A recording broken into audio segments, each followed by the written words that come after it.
भाई ठाकरे, ओवैसी और इन सब ने मिलकर बीएमसी चुनाव में क्या गदर काट रखा है। छोटे ओवैसी के बाद अब किसने पुलिस हटाने की चुनौती दे दी, मस्जिद में घुसकर देख क्या होगा, किसने ये कह दिया है। अब देखिए कैसे महाराष्ट्र में बवाल मचा है, मुंबई में बवाल मचा है। भाई महाराष्ट्र में इस वक्त एक ऐसा चुनाव हो रहा है जिसने संसद और विधानसभा के चुनाव में जो गर्मी होती है उसको फेल कर रखा है। कहने के लिए नगर निगम का चुनाव है, लेकिन आग लगी है बॉस। कोई किसी का मुंह तोड़ देने को तैयार बैठा है, कोई कह रहा है कि जीभे काट देंगे।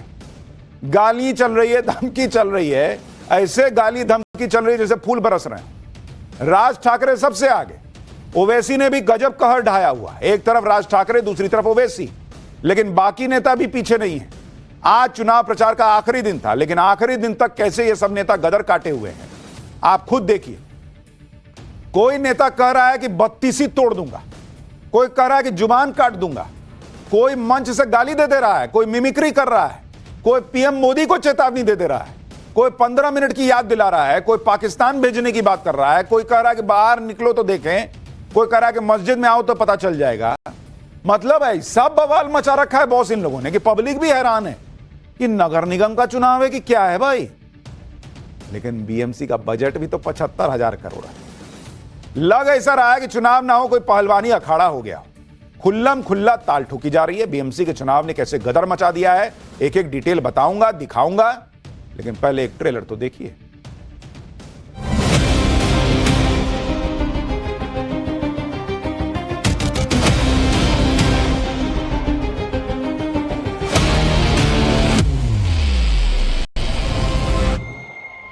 पूरे ये समझ रहे कि 7 शेर को घेर लिए तो कुछ होता। देखो शेर शेर ही होता। अबे मैं उत्तर प्रदेश का पटक दूंगा, 32 से बाहर निकल जाएगी, पता नहीं चलेगा कहां चला गया। झांसी की रानी को आंखों के सामने रखती हूँ और फिर मैदान में उतरती हूँ। जय श्री राम बोलने वाले ही हमको इस शहर में दिखने चाहिए। अगर कोई भला आदमी आह्वान कर दे तो राज ठाकरे साहब आप खेल नहीं पाएंगे।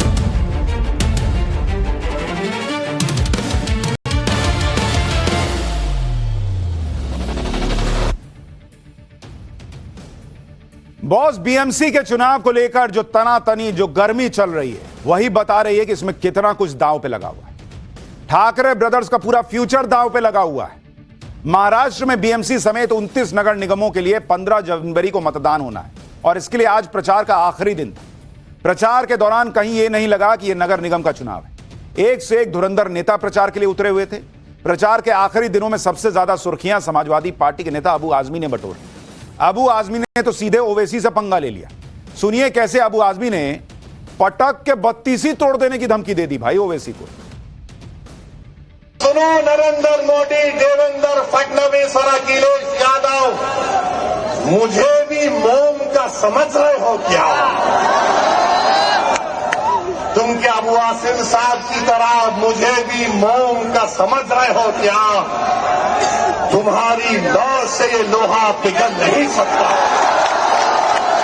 तो मेरे अजीज दोस्तों और बुजुर्गों, अब आएंगे समाजवादी के लोग, उत्तर प्रदेश से भी आएंगे और आकर सिर्फ एक ही का नाम लेंगे, दूल्हे भाई आकर ये बोलकर गए। ये औरंगाबाद वाला बहुत बात करता है, अबे मैं उत्तर प्रदेश का पटक दूंगा, 32 से बाहर निकल जाएगी, पता नहीं चलेगा कहां चला गया।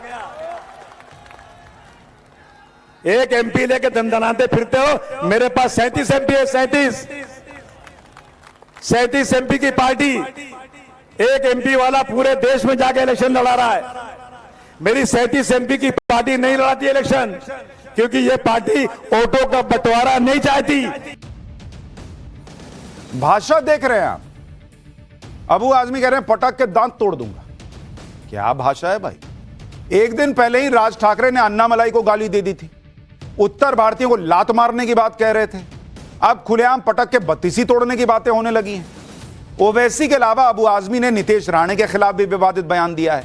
अबू आजमी ने कहा कि जो लोग बड़ी बड़ी बातें कर रहे हैं, अगर जनता ने ताकत दी तो वो उनकी जुबान काट देंगे। सुनिए इन भाई साहब को। यहाँ का मंत्री बोलता है सर कि कुरान शरीफ पढ़ना है तो पाकिस्तान में जाके पढ़ो, बोलता है ना। अबू आसिम को ताकत दे दो, ऐसी बढ़ती हुई जबानों को नहीं काट दिया तो अपने बाप की औलाद नहीं।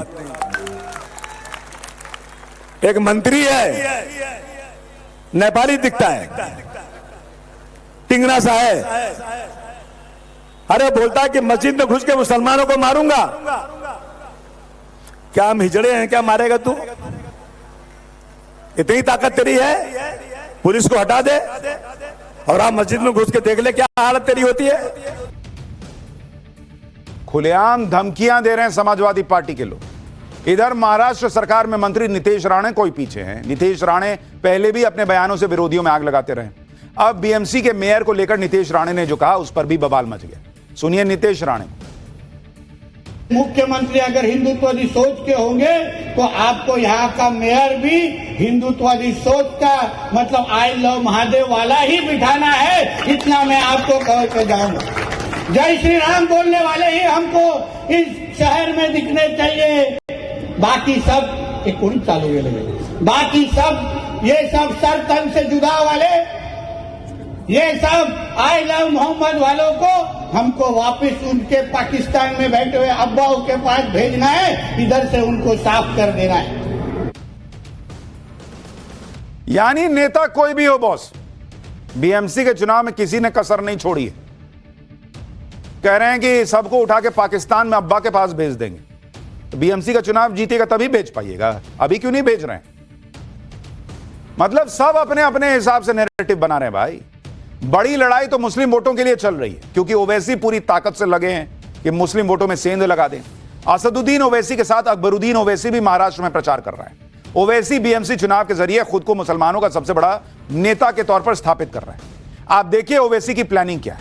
ओवैसी ने बीएमसी चुनाव में सबसे ज्यादा मुस्लिम उम्मीदवारों को टिकट दिया है। एआईएमआईएम ने कुल 27 मुस्लिम उम्मीदवार चुनाव में उतारे। मुंबई में मुस्लिम मतदाताओं की संख्या करीब 25% है। ओवैसी मुस्लिम महिला के मेयर बनने की बातें करते हैं, मुसलमानों को लीडरशिप तैयार करने के लिए कहते हैं, मुंबई में संभल और दिल्ली की मस्जिद का मुद्दा उठा देते हैं। ओवैसी जानते हैं कि अगर बीएमसी चुनाव में उनकी पार्टी ने अच्छा प्रदर्शन किया तो उनकी चर्चा नेशनल लेवल पर होने लगी। अगर उन्होंने मुंबई में सेंध लगा दी तो महाराष्ट्र में उनका विस्तार हो जाएगा। इसलिए वो मुसलमानों के सेंटिमेंट भड़काने में कोई कसर नहीं छोड़ रहे। सुनिए एक बार उनको। नरेंद्र मोदी की सरकार ने हमारे देश में वक्फ का काला कानून बनाया, जिसके जरिए से मस्जिद, दरगाह, खानका, कब्रस्तान को छीना जा सकता है। और मेरी बात याद रखो, खुदा ना खास्ता संभल की मस्जिद अब परेशानी के माहौल में आ चुकी है कानून बनने के बाद। क्या तुमने नहीं देखा कि दिल्ली में 100 साल पुरानी मस्जिद है, सर्वे होता है, मस्जिद कमेटी को नहीं मालूम, सर्वे हो जाता, और सुबह 1 बजे बुलडोजर लाकर उस मस्जिद की जो जायदादें थी तमाम को तोड़ दिया गया। सीनियर ओवैसी मुस्लिम सेंटिमेंट से खेल रहे हैं। मोदी सरकार पर मुस्लिम पर जुल्म करने का आरोप लगा रहे हैं, तो जूनियर ओवैसी यानी अकबरुद्दीन ओवैसी सीधे पीएम मोदी पर हमला कर रहे हैं। अकबरुद्दीन ओवैसी कैसे अग्रेसिव बयानबाजी कर रहे हैं, सुनिए उनको भी जरा। सुन ले मोदी, सुन ले मोदी भक्तों, सुन लो सुनने वालों, ना मैं अपना कलमा छोड़ने तैयार हूं, ना मैं अपनी कुरान छोड़ने तैयार हूं, ना मैं अपनी शरीयत छोड़ने तैयार हूं, ना मैं अपनी मस्जिद छोड़ने तैयार हूं, ना मैं अपना हिजाब छोड़ने तैयार हूं, ना मैं अपनी बस्ती छोड़ने तैयार हूं, ना ही मैं अपने मुल्क हिंदुस्तान को छोड़ने तैयार हूं। अकबरुद्दीन ओवैसी और भड़काऊ बयानों का पुराना नाता रहा है। अकबरुद्दीन ओवैसी ने ही कहा था कि 15 मिनट के लिए पुलिस हटा लो तो पता चल जाएगा कि मुसलमानों में कितनी ताकत है। और अब महाराष्ट्र में भी अकबरुद्दीन ओवैसी ने फिर से अपने भाषण में 15 मिनट का जिक्र किया है।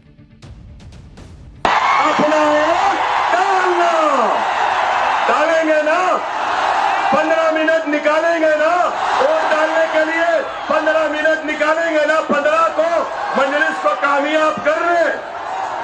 हाँ, नारे तकबीर, नारे तकबीर, नारे तकबीर।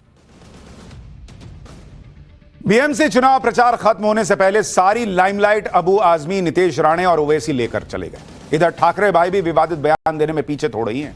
राज ठाकरे ने बीजेपी नेता अन्नामलाई को मंच से गाली दे दी, रसमलाई कहा, लुंगी हटाओ पुंगी बजाओ जैसे बयान दिए। वहीं उद्धव ठाकरे भी बीजेपी पर हमला करने के चक्कर में अजीब बातें कर रहे हैं। बीजेपी के हिंदुत्व पर सवाल उठाते हुए उद्धव ठाकरे ने कहा है कि बीजेपी वाले गोमूत्र के लिए लाइन लगा सकते हैं लेकिन रक्तदान के लिए नहीं। बीजेपी इतनी बेशर्म है कि वो रावण को भी अपनी पार्टी में शामिल करा सकती है। बीजेपी हिंदुत्व का इस्तेमाल चुनाव के लिए करती है। उद्धव ठाकरे के बयान पर सीएम फडणवीस ने कहा कि वो हिंदुत्व पर गर्व करते हैं, इसलिए हिंदुत्व की बात करते हैं। सुनिए। मैंने तो ओपन चैलेंज दिया है, उद्धव जी के भाषण में विकास का मुद्दा दिखाइए और मेरे से 5,000 रुपया ले जाइए। हमारे अगर भाषण आप देखेंगे तो उनको जवाब देते हैं हम। और हिंदुत्व क्यों नहीं बोलेंगे भाई, हमको गर्व है, हमारे हिंदुत्व पर गर्व है, वी आर अनअपोलोजेटिक, इसलिए हम हिंदुत्व बोलते हैं। लेकिन हमारी भाषणों में 95% केवल डेवलपमेंट होता है, वो डेवलपमेंट पे बोलते ही नहीं है। लोग भी कह रहे हैं कि क्या दिन आ गया है, बाला साहब ठाकरे की पार्टी के वारिस जो हैं वो हिंदुत्व से उनको दिक्कत हो रही है। उद्धव ठाकरे बीजेपी को हिंदुत्व के मुद्दे पर घेरने की कोशिश कर रहे हैं तो उनके बेटे आदित्य ठाकरे अलग ही लेवल पर जाकर पॉलिटिक्स कर रहे हैं। आदित्य ठाकरे ने सीएम देवेंद्र फडणवीस की नकल उतार दी। आदित्य ठाकरे ने जो मिमिक्री की उस पर सीएम देवेंद्र फडणवीस ने भी पलटवार किया है। देखिए जरा।